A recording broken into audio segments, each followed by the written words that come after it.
everyone, I am Rebecca from ChemKnits, and happy Thanksgiving!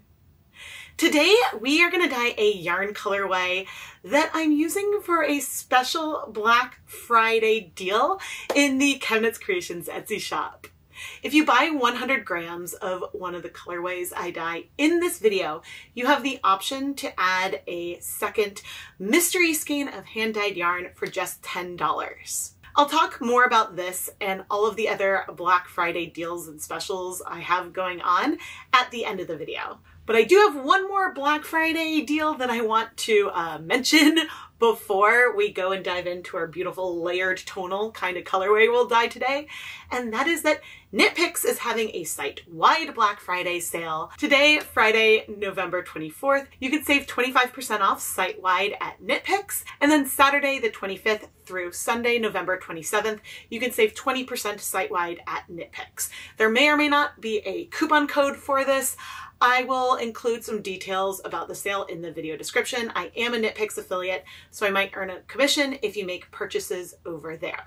But this is a big sale, so I wanted to mention this at the beginning of the video in case you're planning on doing some shopping today. And now let's go look at the yarn we'll be dyeing today. I have been pre-soaking some yarn for a couple of hours. In here we have some KnitPicks Swish DK, which is 100% superwash merino wool. And then I also have some mini skeins of Wool to Dye For's quarter round. These 20-gram minis are fingering weight 100% superwash merino wool. And I am hesitating about how I want to proceed to create this layered tonal colorway today, because part of me is like, let's just go for it and add the dye and see. And then part of me is like, well, let's look at the proportions of colors a little bit. So that way we know what like the average might be. And so if I'm gonna do some prototypes for an average color, then I'm going to want to make up dye stocks first, which means I could be mixing way too much or way too little of the dyes. But I really shouldn't overthink it, and we should probably make some dye stocks and do some playing around so I can get into the hue family that I want. I'm pulling out my Paradise Fibers acid dyes today. These are dyes at Paradise Fibers, and I'm also a Paradise Fibers affiliate. They sent me these samples for free many years ago. And I plan to use the orange, green, and brown today. Of course, part of the reason why I picked this is the green is got a lot of blue in it. It is way more of a teal than like a grass green.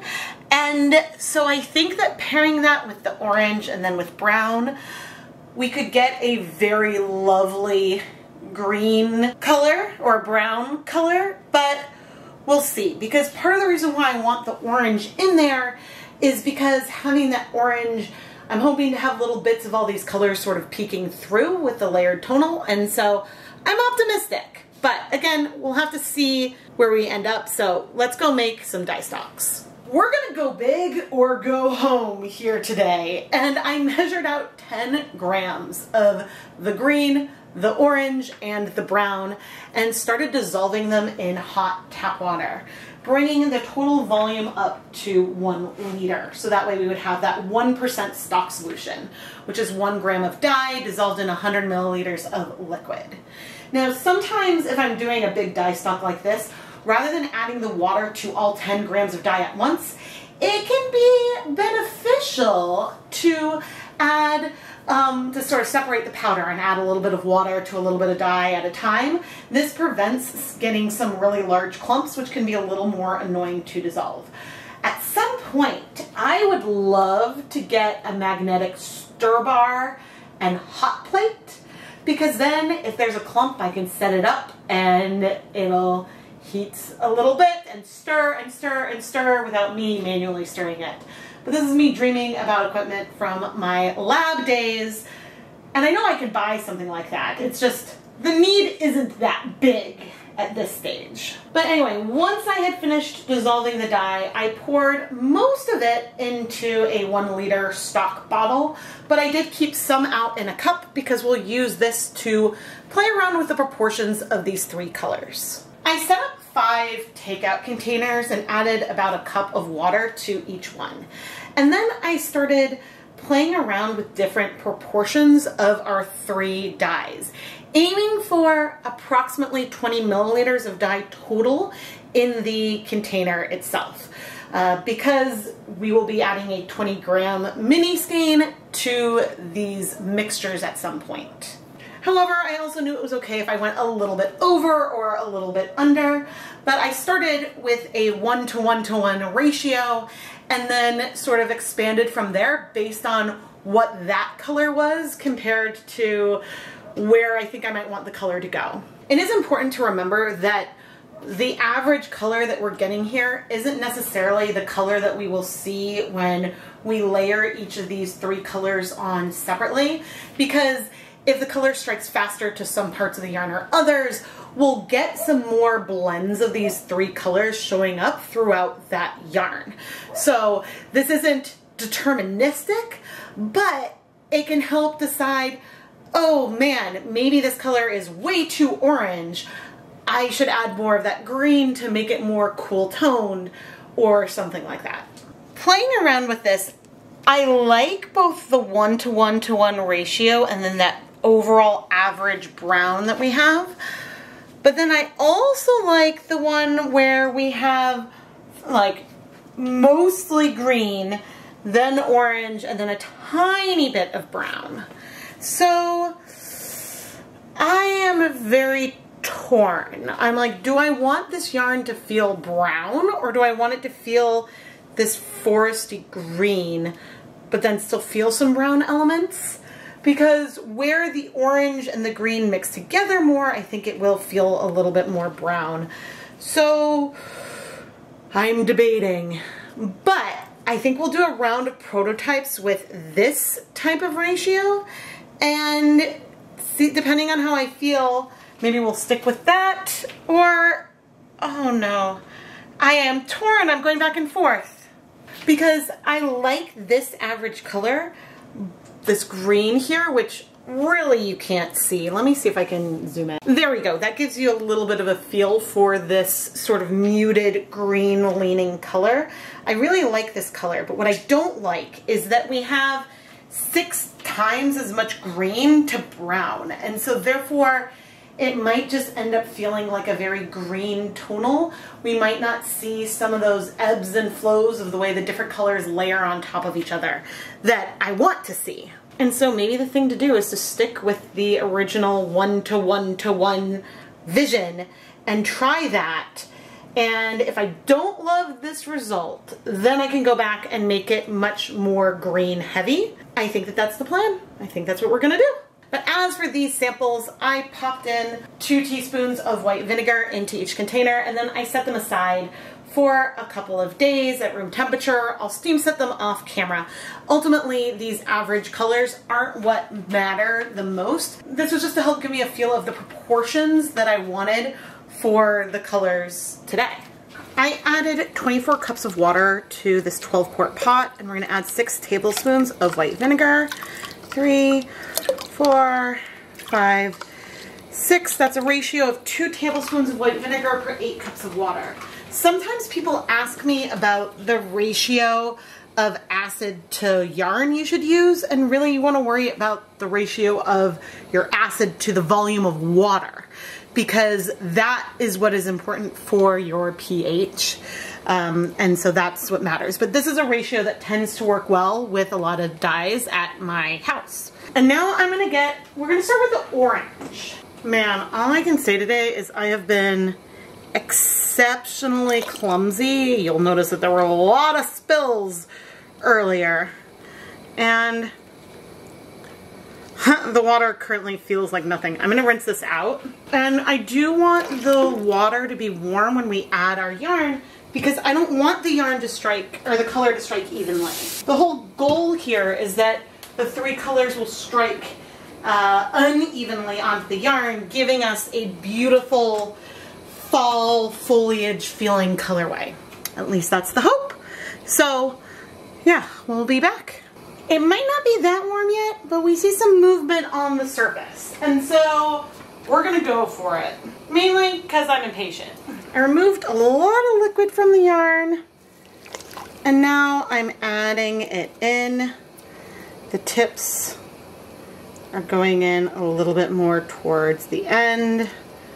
We're doing it fast but also slow, because now I'm going to pick the yarn up. Yes, and I can see that we have uneven coverage, but I want it to be subtle, not like super extreme, so I am raising and lowering the yarn a little bit to just let it stir a bit. And I'm going to set a timer for 10 minutes, at which point we'll come back and check in and see if we're ready to go for the next color. Okay, it's been 10 minutes. Looks like we have a lot of color in the yarn. Oh yeah, most of the color is in our yarn. I'm going to make the tongs so they can open, and I'm very happy to see some tonal variation in here. What I'm seeing on screen looks a lot more yellow. I'm seeing a lot more Crayola orange tones in here, personally. But now I'm going to set up and we're going to do the brown. I pre-measured the 100 milliliters and rinsed out the graduated cylinder, but I am going to rinse out this cup. Before things are hot, you can go ahead and rinse out the cup in the dye bath, but when it's warm, that doesn't work so well. Okay, I am not planning on moving the zip ties for this round, and we're coming in, and again, fast but slow, letting it sit for a bit before raising the yarn. And now you can see like almost this tiger striping, right? And that's because these colors are layering and not in the same way. It's striking more to some areas than others. And so some orange is peeking through the brown, and maybe some of that will peek through the green, maybe it won't. It might give us some different layers of green, but I'm gonna let this go for also I think about 10 minutes. All right, we need to find those zip ties. We started getting some more aggressive bubbles. Ooh, this is pretty.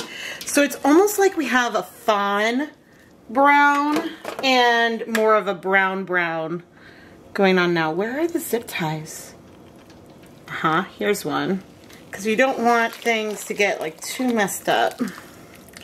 I do see a little bit of color in the water left. Ooh, this is so pretty as it is. But I'm not going to worry about that because we're going to be adding so much more dye as we go in for our third layer. But one thing you could do, and it's something that I might do when I'm scaling this up, if this is the recipe I'm going to use, I might pop in a yarn mop at this point. But so far, so good. The yarn is really steamy, and I'm kind of trying to look at it to decide if I want to move the zip ties. But I see both some orange and brown near the top and near the bottom. So I'm inclined to not move the zip ties, but you definitely could if you wanted to. But I think I'm not going to. Now, we definitely have some brown dye that's up around the edge of the pot. If I'm doing multiple rounds of this colorway, and not if, I suppose I should say when, I would probably come and take a paper towel and wipe that out. But here is our 100 milliliters of green, which is really a teal, rinsed out. And I rinsed off my gloves. Now, the green is one of the more pigmented colors that we have in our collection this time. I have no idea how much of it may or may not show through. I know that the average color was fairly brown. And so we will just have to wait and see, because right now it's hard to tell. Hard to tell. We might see some like subtle, more greener patches, but I also don't know for sure because it's steamy. So I'm gonna let this heat, and I'll turn the heat back up to medium. I'm gonna let this heat for 30 minutes and then we'll see what we're working with. Okay, it has been 30 minutes and I'm gonna remove the yarn, but I don't know if we're gonna keep it removed. We might add it back in. So I definitely see more, I see green, I see some orange there. I see some brown. Ooh, maybe this worked. I still don't know if this is gonna be the colorway that I want. I might have to prototype the way using a lot more green. The question is, will people love it? And going for a brown is a risky choice, just because a lot of people aren't the biggest fan of brown. But let's take a closer look. But the good news right here is that the dye bath is completely clear. I mean, minus the ring around the edge. But so all the color is absorbed. We didn't need to add more acid or anything. So this is actually a wonderful setup for me to do multiple rounds of this colorway. We're still very steamy, but you can see green. I don't know if you would call this orange necessarily, but you also see like hints of a warm brown, and we see hints of more of a brown. All of those colors are very visible here. Even though this color is very brown overall, which I knew the average of these three colors would be very brown. So even though this color is super brown, it somehow is reminding me of an over-dyeing video I did where I used forest green to over-dye colors. And maybe because the Paradise Fibers green is similar to Dharma's forest green a little bit, in that they're like teal related. And so, yeah, I'm torn because I like this. I like the saturation we have. Part of me does wish that it was a little more green. And so I think that I need to try another version. But first I wanted to wash this yarn, the cooled off yarn. I let it cool completely and then used cool tap water and a little bit of dish soap to wash it. I wanted to see if we were gonna have any color bleeding. Once I was done washing the yarn, I put it through my spin dryer and hung it up to dry. The sample that I'm basing the second round of prototyping on had, for the 20-gram mini skein, 15 milliliters of green, 5 milliliters of orange, and 2.5 milliliters of brown. So I scaled this up to dye 300 grams of yarn, and so we're going to use 225 milliliters of our green, 75 milliliters of the orange, and 40 milliliters of the brown. I adjusted I think it was probably supposed to be more like 37.5 milliliters. I adjusted it to 40 because that's a number that's a little bit easier to measure, and so I just wanted to streamline things a little bit here. I started layering the colors, also using 24 cups of water, 6 tablespoons of white vinegar, and I started with the orange, then layered on the brown, and then finally our green. The thing that I didn't know is when going into this color, are we going to feel like some orange and brown peeking through the green, or is it gonna feel just very all over green? And so that was one thing that I was curious about. But sometimes it's worth doing another prototype just to see. I then washed this yarn off camera and hung it up to dry to determine the direction that I wanted to go for dyeing a lot more yarn for Black Friday 2023. At this point, the video is going to get a little out of order because I've already gone and compared the first two prototypes, and here I am deciding to do another version of the first prototype, but increasing the total amounts of dye. And so using 150 milliliters of each of the three colors for those 3 layers. And that's what I'm quickly showing here. Now, from that information, you may make a conclusion over which colorway I decided I liked better, but I'll hold off until we go look at the finished dry yarn. Over on the left, we have our first layered prototype that had a more brown average. And then on the right, we have one that has more of a teal green average. I ended up leaning into the more brown colorway because for whatever reason, it just makes a little bit more sense to have brown with the green and orange undertones, since green is more on the like cool side, more blue, and then orange is more on the yellow side. And so that felt the fall vibes more, which isn't to say the more green option isn't beautiful. It is beautiful and is available in the ChemKnits Creations Etsy shop with the same deal as the rest of the colorways. So then I went back to the original ratios, which was a 1:1:1 ratio of all the colors, and just cranked up the volume so that way we had more dye and therefore a deeper colorway overall. And I love how this turned out. For whatever reason, when I recreated the DK weight colorway onto Knit Picks Hawthorne, which is 80% superwash fine Highland wool, 20% polyamide, the colors seem to strike a little bit slower, and so I got more even coverage. We do have elements of the green in here all around. Actually, this skein right here has some really cool barber pulling in it. I don't even know if that's on camera. So the colorway does feel a little bit different than it does on the DK weight yarn. And I really don't have a good explanation for why that might be, except that the conditions I was using for dyeing might have been slightly different because it was a different day. But overall, we do still have a brown yarn with green and orange undertones here. Why do we see more impact from the green in the DK versus the fingering weight yarn? Ultimately, that's because, as I mentioned, the color struck faster here, so therefore we got more even coats of all three colors, meaning that these undertones are way more subtle, and we have a yarn that's much more variegated here. Now, subsequent batches that I dye, if I dye some dyed to order listings, could have more variation like this or less over here. I need to play around with that. In addition to the temperature of the water when I add the yarn in, the pH, how much quickly I add the yarn in, how much I let it sit before moving it around, also impacts things. And so that's a variable that's a lot harder to reproduce at times, especially when you're dyeing the yarn on different days.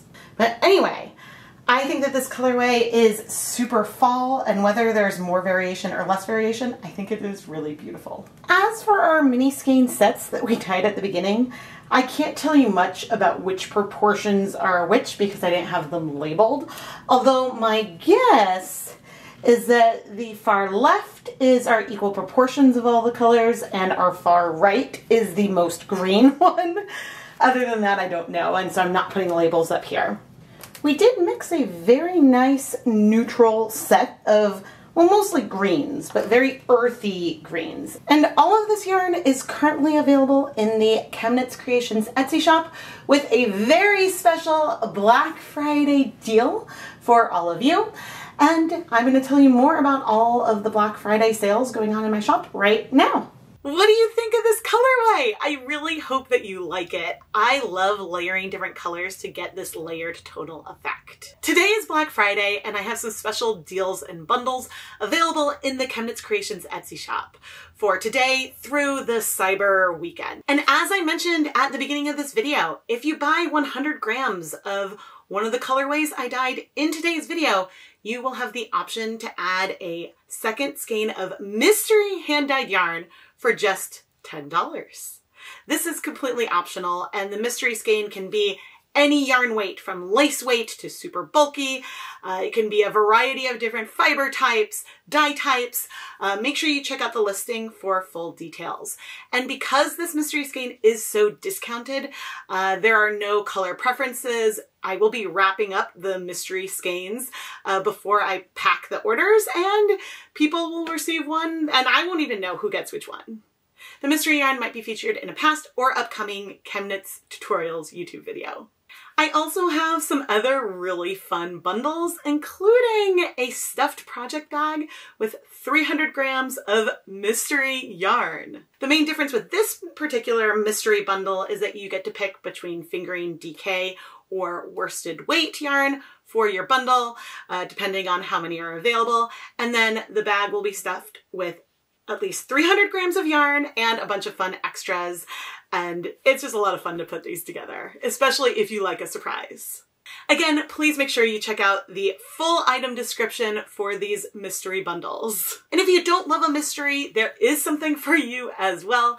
There are over 100 ready-to-ship items that are 25% off in the ChemKnits Creations Etsy shop. Prices marked, you don't need a coupon code, and so you can go ahead and check out those sale items. All of these Black Friday deals will be available through Monday, November 27th at 11:59 p.m. Eastern Time. However, if the listings are still up and it's after that time, you are still allowed to purchase them.